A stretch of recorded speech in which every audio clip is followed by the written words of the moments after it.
We use the term addiction to cover a whole range of different behavioural problems that people experience in controlling behaviours. Many years ago, of course, the term was used quite narrowly to cover problems that people had with what we would now consider to be physical addiction. You take a drug, you get used to the drug, your body adapts physiologically, and then when you stop taking the drug, you suffer unpleasant or even life-threatening withdrawal symptoms.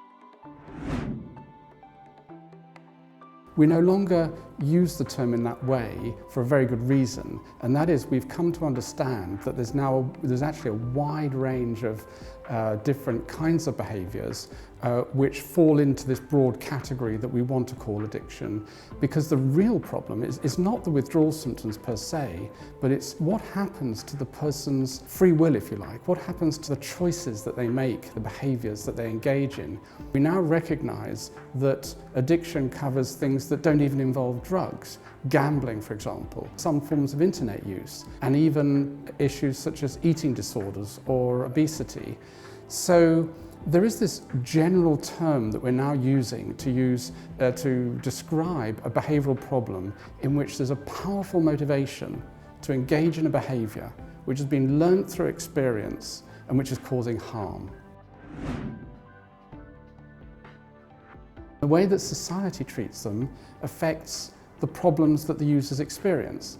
So, for example, when you have something like alcohol dependence or addiction to cigarettes, both of which comprise behaviours which are essentially legal, then you've got a different set of problems than if you're trying to deal with problems associated with illicit drug use. The fundamental differences arise from the social context, the pharmacology of the drug, if there is a drug involved, and the psychological reactions to the drug and the social context in which it occurs.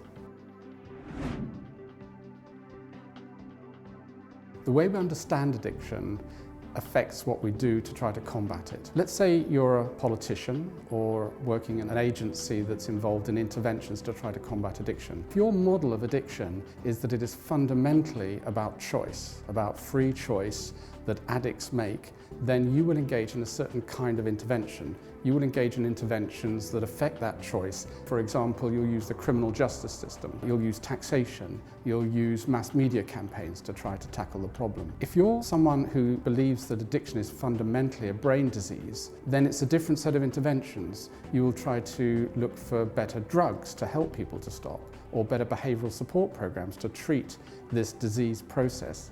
So it makes a very big difference how you view the problem.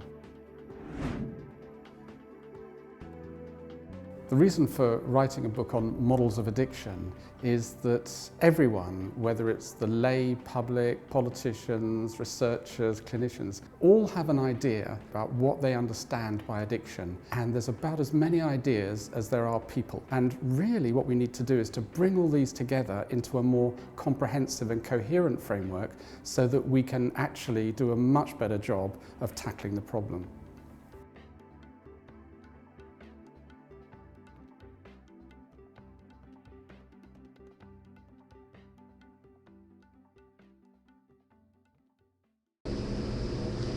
Hello, I'm Pete Gerlach. I'm the author of the nonprofit educational Break the Cycle website.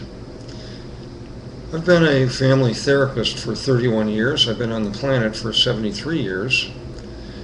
I've been the recovering son of 2 alcoholic parents since 1986. I am an ACOA, an adult child of an alcoholic family. I've studied addiction a lot. As a therapist, I've worked with many people who are affected personally and or relationally by addiction. In this video, I want to offer you some real key things that I've learned about the dynamic of addiction and how to best adapt to it. As you know, addiction is a harmful compulsion.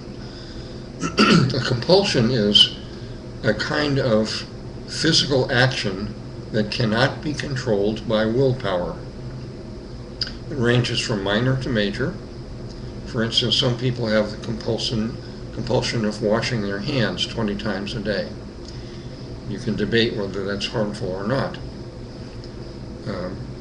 addiction is harmful psychologically, physiologically, and it hurts families and society. There are 4 kinds of addiction. They all operate the same way. Could you name all 4? Many people can't. The most commonly known one is addiction to substances. Of the substances, 2 that are most familiar are ethyl alcohol and food. Food is a drug. Food alters your brain and body chemistry. People become addicted to ethyl alcohol and to certain kinds of foods, including sugar and carbohydrates, which metabolize into certain brain-altering chemicals. So addiction to substances is perhaps the most widely known. Another kind of addiction that's prevalent is addiction to certain activities. For instance, do you know people who are workaholics? How about people who compulsively shop? How about people who gamble? How about people who work out? How about people who pray compulsively, excessively? People can become addicted to certain activities because they distract them from what's going on inside. A third type of addiction is to mood states. Do you know anybody that's been called a rageaholic? How about someone who is addicted to sexual excitement through pornography or actual sexual activity? How about people who are addicted to religious ecstasy? People who seek a spiritual kind of disassociation from the real world. People can become addicted to that kind of altered state, with or without using chemicals. So people can become addicted to moods, certain moods. The last thing that we can become addicted to is relationships. Since the 1980s, people have started to become familiar with the commonplace dynamic of codependence that came originally from the term co-alcoholic, which meant someone who was addicted to an alcoholic's behavior. Pardon me. So there are 4 kinds of addictions. They're widespread, they're universal throughout all ages, all cultures. There may be in your family, in your community, in your church, certainly in your nation. How do you know a true addiction from some other kind of excessive behavior? There are 2 specific characteristics that are true of a real addiction. The first is denial, or more broadly, reality distortion. People who are really addicted to any of the 4 I mentioned characteristically say, "No, I'm not addicted. That's your imagination. You're oversensitive. You're imagining things." Or they say, "I can quit any time. I just don't want to." That's a reality distortion. A related distortion is minimization. "Well, yeah, I have kind of a problem, but it's not that serious." Or, "Yeah, I have a problem, but it doesn't really cause too much trouble." Yes, it does. So, reality distortion is a common trait of any of the 4 addictions. Reality distortion is one of 6 specific wounds that people who did not get their needs met well enough as very young children grow and exhibit. Reality distortion. There are 5 other psychological wounds that go with this. The second characteristic of all addictions, true addictions, is that they are progressive in frequency and intensity and impact. They get worse and worse over time. The reason is addictions are subconscious attempts to reduce inner pain. Paradoxically, they both do reduce inner pain reliably every time. And yet, When the effects wear off, the pain comes back and it's worse. So inner pain is reflexive and it builds on itself. That's why true addictions are progressive. What is inner pain? Have you ever experienced inner pain? We all have. It's part of being human. Inner pain is some local mix of shame. I'm a terrible, disgusting person. I'm unlovable. Guilt. Oh, I did wrong. I made a mistake. I broke a rule. Emptiness. I don't care about anything. Loneliness.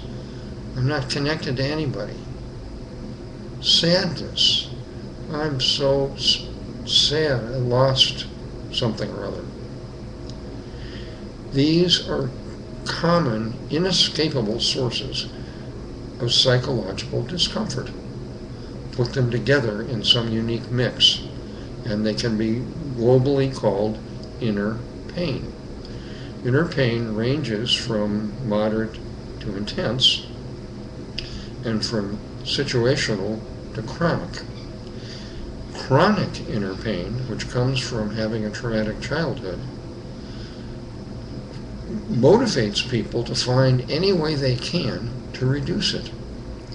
Any of the 4 addictions are effective at reducing temporarily inner pain. Pause for a moment. I've just given you an awful lot of information here. Do you know someone that in your judgment is addicted? Do you feel you might be addicted to any of these 4 things? If so,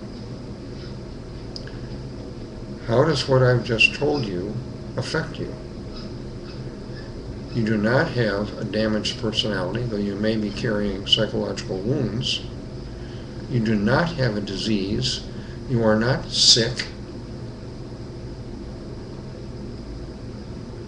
You're probably underestimating the significance of your toxic compulsion, or whoever you're focused on is underestimating theirs. Incidentally, a third characteristic of a true addiction is logic is of absolutely no value to controlling or moderating it. No degree of persuasion, of explanation, of pleading, of hinting will affect an addict, because it does not, underline does not, affect their inner pain or their unconscious drive to reduce it. What it does do is create frustration for everybody and guilt and distrust. So don't bother trying to use logic with someone who is addicted. This is a pretty bleak picture, isn't it?